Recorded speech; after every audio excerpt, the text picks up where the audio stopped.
Ara crido a l'Andreu Valent, a l'historiador Andreu Valent, que ens parlarà dels fons d'arxius per l'estudi dels passos transfronterers clandestins a la Catalunya del Nord, 1942-44. Exemples de la Catalunya i del Vallespir.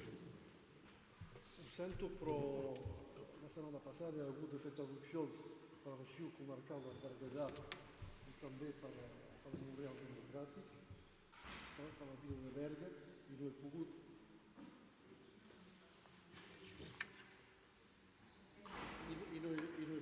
pogut doncs, fer un esquema per presentar-vos aquí el meu propòsit.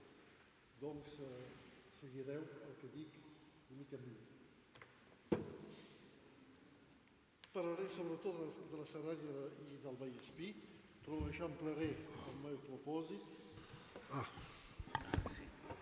No funciona. Excuseu-me, doncs deia que no havia pogut fer un esquema aquí per projectar a la pantalla perquè la setmana passada hi ha hagut de fer traduccions al francès per l'Arxiu Comarcal del Berguedà i pel Memorial Democràtic a Berga. I també hi havia les eleccions municipals a la Cerdanya i estava preocupat. Doncs seguireu amb el propòsit aquí.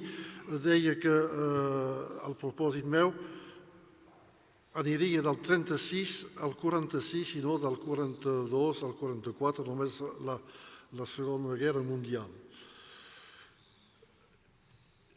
Doncs explicaré el meu recorregut personal i la meva freqüentació dels arxius, no únicament el de l'Arxiu Històric de Girona i els arxius departamentals dels Pirineus Orientals, sinó els altres arxius necessaris per fer una història dels passos transfronterers, tant del nord cap al sud, com del sud cap al nord, entre aquests anys 1936 i 1946.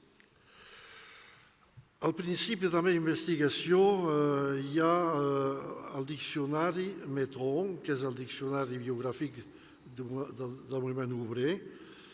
Doncs és una obra monumental que havia estat engegada l'any 1964 i el seu director, el senyor Jean Metron, ja sabia que era estudiant i em va demanar de fer de corresponsal pel Departament dels Pirineus Orientals.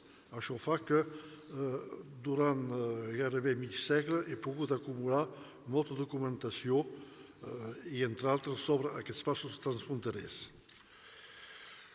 Bé, doncs, cal saber que aquest diccionari era cronològic. Jo vaig treballar a la part 1914-1939, però les biografies comencen abans i després acaben després.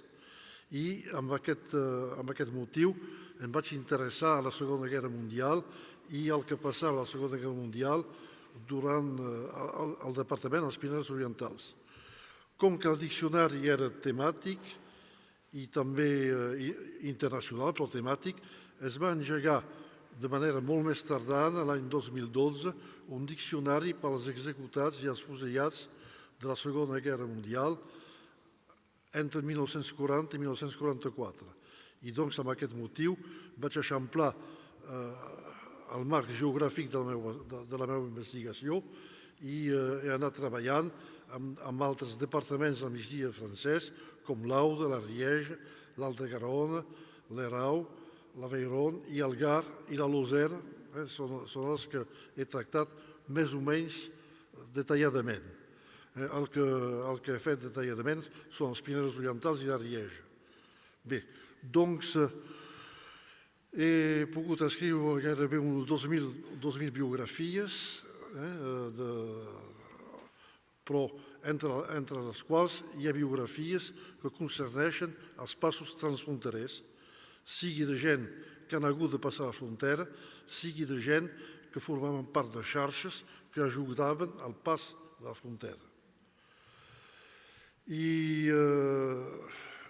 cal dir que vaig tenir sort perquè als anys 70 era molt difícil tenir accés als arxius a l'estat francès i vaig tenir l'ajuda de directors dels arxius departamentals, primer el senyor Philippe Rosset i sobretot el seu successor, Francis Danel, perquè em van donar l'autorització consultar els arxius sobre aquest període quan no era autoritzat.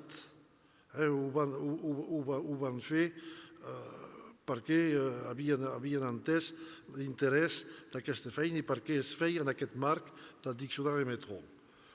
Doncs vaig començar a treballar amb uns arxius que no eren classificats tant per la sèrie M que per la sèrie UB d'aquests arxius. Doncs eren lligais i avui dia encara a cops és molt difícil, ara que estan classificats, trobar el lligam entre els documents que jo havia mirat en aquests moments i la classificació actual. A cops és possible, a cops és molt difícil i no ho he aconseguit. Doncs vet així.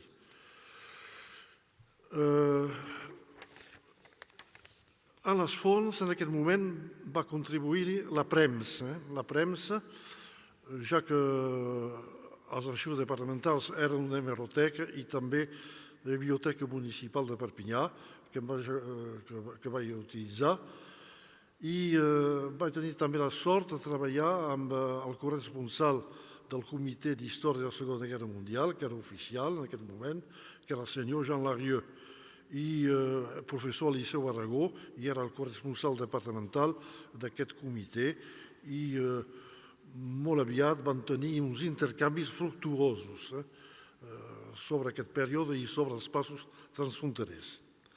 També vaig fer moltes enquestes orals, perquè en aquesta època, als anys 70 i 80, encara vivia molta gent que havien estat actors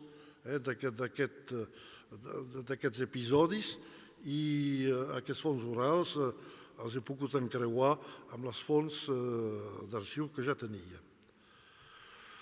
Bé, doncs, cal també saber que he utilitzat més enllà, als anys 2000 ja, uns altres fons, el fons de l'Arxiu de l'Estat rus. Això pot semblar estrany, però a l'Arxiu de l'Estat rus, en francès, hi ha molta documentació del Partit Comunista francès a través de la Internacional Comunista pels anys 30, i hi ha documentació relativa als passos, ja que s'hi troben autobiografies de militants. Els militants comunistes havien de fer autobiografies i aquestes autobiografies en francès rauen a l'Arxiu de l'Estat rus. Jo no hi he pas anat, però a través del metro uns companys van anar a Moscou i em demanaven el que volíem, els hi feien un llistat, doncs miraven tot això i, a més, ens sumaven a cops que uns documents que trobaven ells ens podien interessar i en feien fotocòpies. I aquests documents, doncs, són molt interessants. També l'Arxiu de l'Estat belga, de manera molt puntual, per unes quantes biografies i unes quantes xarxes, sobretot unes xarxes belgues i neerlandeses. Vaig tenir l'avinentesa de correspondre amb historiadors belgues que treballaven al mateix tema i em van enviar els documents d'aquest fons d'arxiu. Doncs s'ha d'afegir també d'altres arxius departamentals, els de l'Aude i sobretot els de l'Arieja, que vaig tenir l'avinentesa de freqüentar de manera assídua als anys 2010, fins i tot fins a l'any 2022. Doncs tots aquests fons han permès de reconstituir els passos transfronterers. També cal dir que jo tenia un altre interès històric, era la història de la comarca de la Cerdanya, amb un temps molt més llarg de la història moderna del segle XVII-XVIII fins al segle XX. Doncs, això permetia un coneixement dels llocs que era força interessant i també de les mentalitats d'aquesta zona. També una zona que he treballat molt és el Vallespí, ja que era una zona fronterera important, i també de manera més annexa l'Albert. Doncs he cobert el conjunt de les zones frontereres del Departament dels Pirineus Orientals amb la província de Girona i també, cal dir-ho, la de Lleida, perquè el Departament dels Pirineus Orientals té una molt petita frontera amb la província de Lleida, prop de la frontera andorrana. Doncs els passos són molt diversos, doncs que són gent que volen refugiar-se per motius polítics, tant del sud cap al nord que del nord cap al sud, motius polítics amb motius de guerra civil espanyola, Segona Guerra Mundial, passos de voluntaris desitjosos d'integrar les forces armades aliades, i aquests són francesos, però també gent belgues o polonesos o holandesos que volen ingressar als exèrcits que es formaven a Gran Bretanya, i passos de perseguits per motius racials. Bé, doncs, hi ha un fons d'arxiu que he oblidat que és molt important també, són els del Servei Històric de la Defensa, amb els dos llocs de dipòsit importants, els del Castell de Vincennes a París i el de Caen a Normandia, on hi ha molts dossiers individuals i també molts dossiers de xarxes de passos transfronterers, escrits després de l'alliberament. Doncs és un fons important. També he d'afegir dietaris a cops o arxius privats. I doncs és tot això que s'ha encreuat. Doncs no m'he pas acontentat de publicar biografies, sinó que, escorcollant el tema, he escrit bastant articles per precisar tal o tal aspecte d'aquesta temàtica dels passos transfronterers. Doncs, primer parlarem dels passos que es van fer del nord al sud amb motiu de la Segona Guerra Mundial. Primer són passos de voluntaris de les brigades internacionals. Passos de voluntaris des de Béziers, primer, que és un lloc de reagrupament. Es feien amb un control de la Internacional Comunista i del Partit Comunista francès. I doncs de Béziers anaven pel Rosselló i pel Vallespí amb 3 llocs de passos diferents, l'Albera, el municipi de l'Albera, no la serra de l'Albera, les Illes, altre municipi del Vallespí, i Pres de Molló, altre municipi del Vallespí.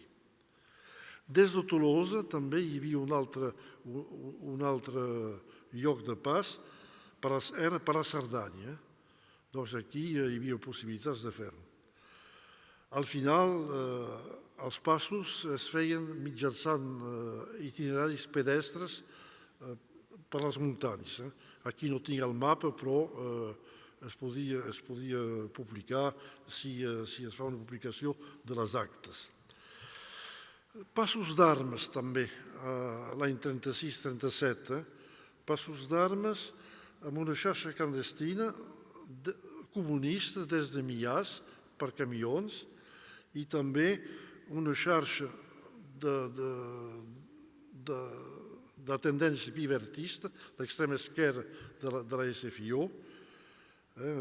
Se diu pivertista el nom de Marceau Pivert, al cap d'aquesta tendència, la gauche revolucionnaire. i han passat també homes voluntaris i han passat armes per la Cerdanya. Això tinc... I també, principalment per la Cerdanya, però també per Cervera, Portbou i el Portús. Bé, doncs, si per aquest tema d'aquests passos clandestins en aquest moment hem fet unes publicacions i uns actes perquè vam fer una jornada d'estudi amb el Metro i també la Universitat de Perpinyà i les actes han estat publicats i vaig dirigir aquests actes amb el senyor Nicolas Martí, que és professor d'Història Contemporània a la Universitat de Perpinyà, i s'han publicat l'any 2009. Guerra Civil Espanyola, passos del sud al nord. Doncs aquí he treballat sobretot, he treballat únicament sobre la Cerdanya, perquè a la Cerdanya hi ha hagut uns passos bastant importants de ciutadans de la Cerdanya espanyola cap a França, perquè hi havia unes persones que volien fugir el que passava a Puigcerdà i la Cerdanya espanyola quan era aquesta comarca dominada per activistes de la FAI, entre altres Antonio Martín, i hi havia hagut una matança esglaiadora al Còrrec del Gavatx de 22 ciutadans de Puigcerdà que la majoria no tenien antecedents polítics, sinó que sospitaven o sabien que tenien uns ideals conservadors, però no havien pas actuat en contra del que passava a la Cerdanya mateix. I doncs molta gent es van espantar, van passar a França, uns quants s'hi van quedar durant tota la Guerra Civil, tranquil·lets, i d'altres van anar a Irún a allistar-se a les unitats de requeters navaresos, i entre altres al Terç de Montserrat. Tenim uns quants testimonis de gent que van passar per aquestes unitats i em vaig conèixer uns quants que eren molt vells a principis dels anys 2000 i vaig tenir la benentesa de tenir els seus testimonis. Fins i tot amb l'un d'entre ells vaig visitar el camp de la batalla de l'Ebre, a la qual havia participat en el marc, ell, en el bàndol franquista. Doncs, després he publicat uns quants articles, uns quants a la revista Afers de Catarroja sobre aquest tema i també un molt més recent a la Universitat de l'Artois, amb una revista digital que es diu l'Entre-deux, que tracta aquest tema dels passos del sud de la Cerdanya espanyola cap a l'estat francès i a vegades cap a l'estat espanyol a través del pas d'Andaia a Irún. Doncs parlem ara dels passos del nord al sud durant la Segona Guerra Mundial, del període que va del novembre del 42 a l'agost del 44, és a dir, que és el període que correspon a l'ocupació alemanya de la zona sud i doncs de la Catalunya del nord. I doncs hi ha força... Els passos esdevenen molt més difícils que el que passava en el període anterior, on encara les autoritats de Vichy no castigaven pas massa aquests passos. A cops tenien uns dies o unes setmanes de presó i prou. Ara esdevenia molt més perillós i es van formar xarxes. I doncs, treballant per biografies del Metro, vaig reconstituir el recorregut d'unes quantes persones que havien utilitzat aquestes xarxes, que n'havien beneficiat, o bé els que eren els actors d'aquestes xarxes clandestines.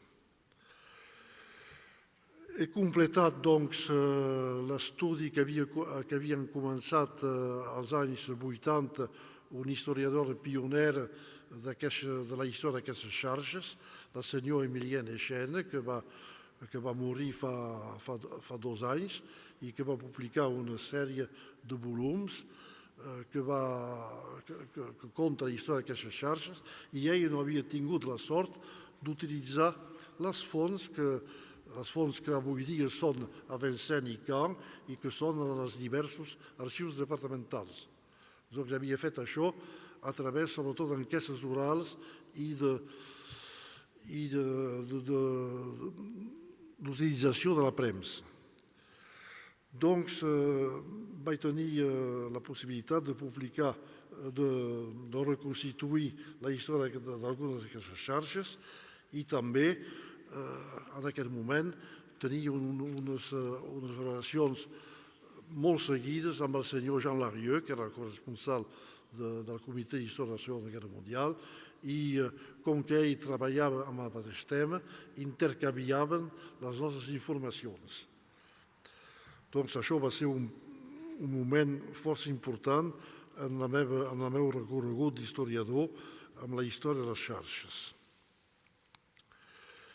Doncs no explicaré pas la història de totes aquestes xarxes.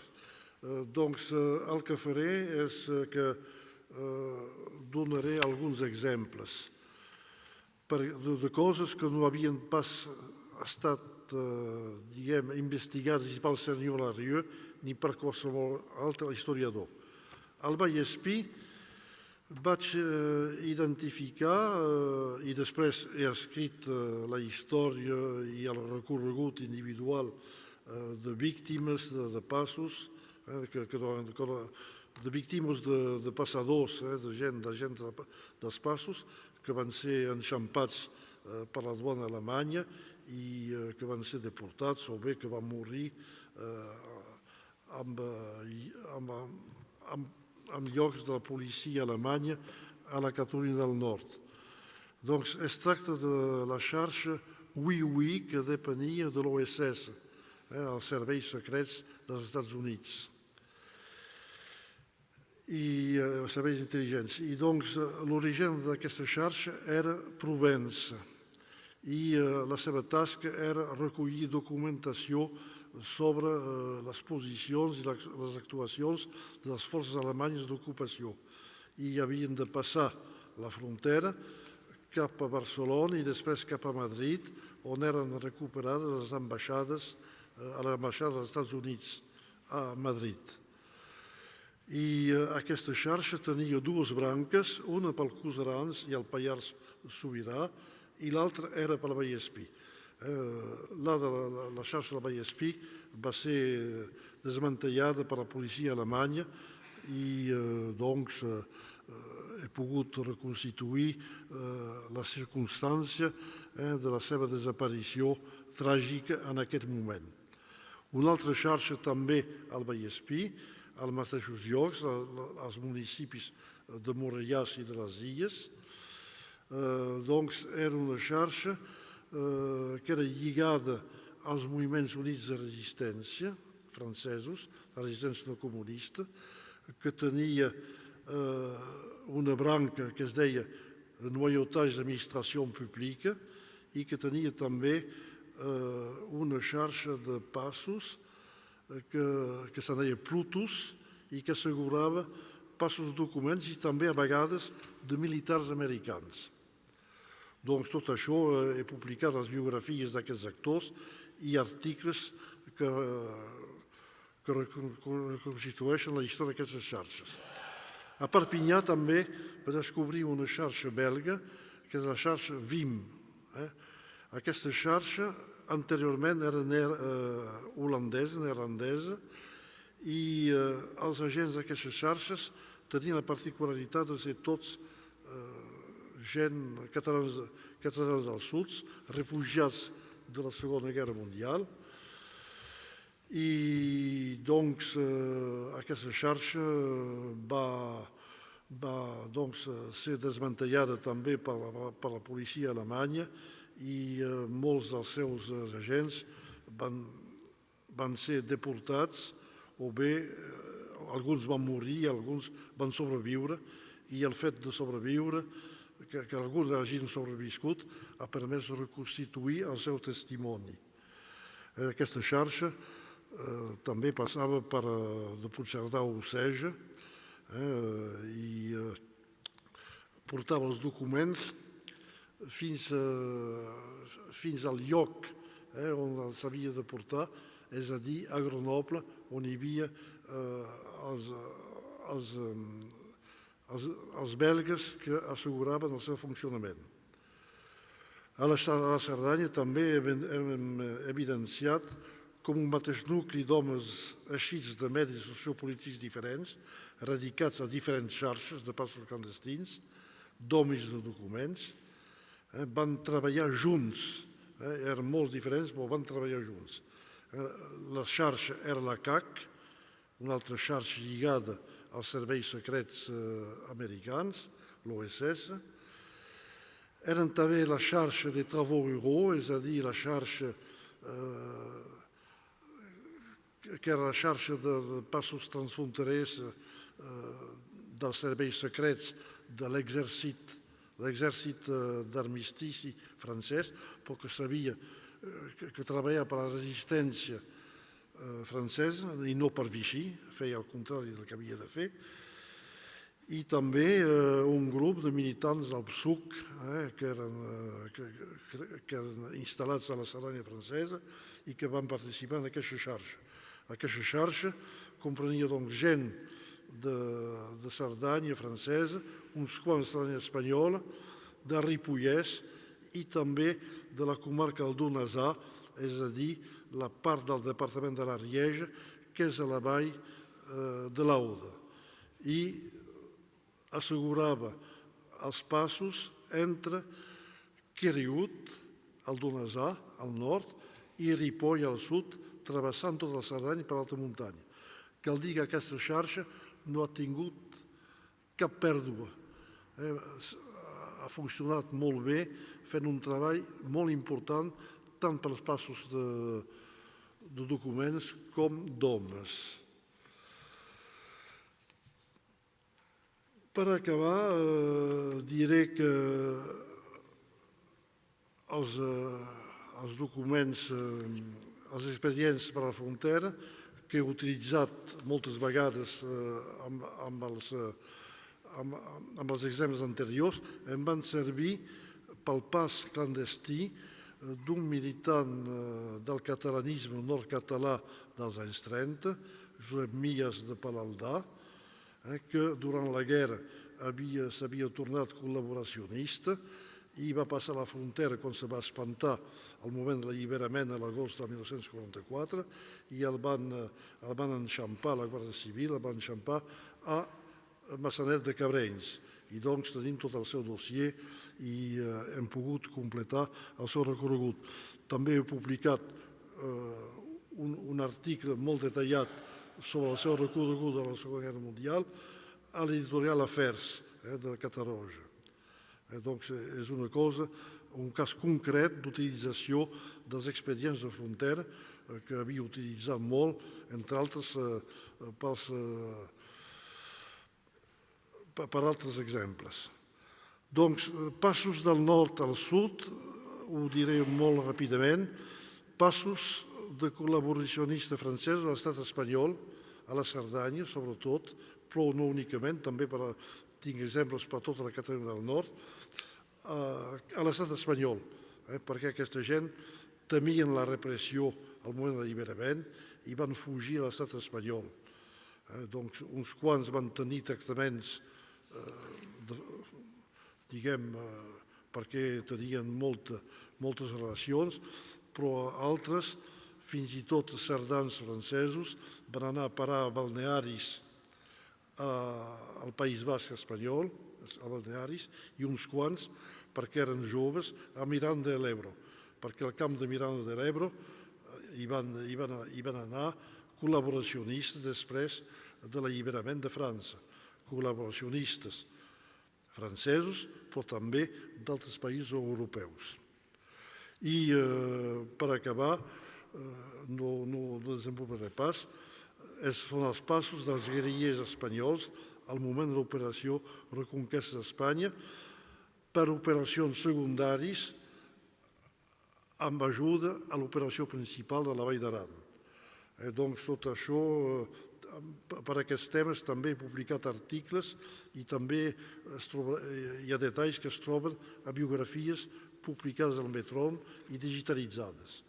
Doncs acabaré així aquí perquè amb el temps s'acaba.